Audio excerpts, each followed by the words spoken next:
લિંબાયત પોલીસને મળી મોટી સફળતા. મોટી માત્રામાં ઇંગ્લિશ દારૂ ઝડપી પાડ્યો. ભારતીય બનાવટની વિદેશી દારૂની નાની બોટલ તથા બિયરની ટીન.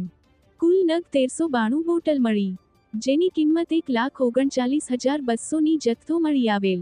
કુલ 4,44,200 રૂપિયા મુદ્દામાલ સાથે આરોપીને પકડી કાયદેસરની કાર્યવાહી કરાઈ. પોલીસ ઇન્સ્પેક્ટર કામળિયા સાહેબના માર્ગદર્શન હેઠળ જુગારના અને પ્રોહિબિશન ગુનો શોધી કાઢવા સૂચના આપી હતી. લિંબાયત પોલીસ સર્વેલન્સની ટીમ વિસ્તારમાં પેટ્રોલિંગમાં હતી. તે દરમિયાન બાતમી મળી હતી કે ઇંગ્લિશ દારૂનો જથ્થો વિસ્તારમાંથી પસાર થવાનો છે. બાતમીની હકીકત મેળવી છોટા હાથી ટેમ્પામાં ઇંગ્લિશ દારૂનો જથ્થો લિંબાયત પોલીસે ઝડપી પાડ્યો.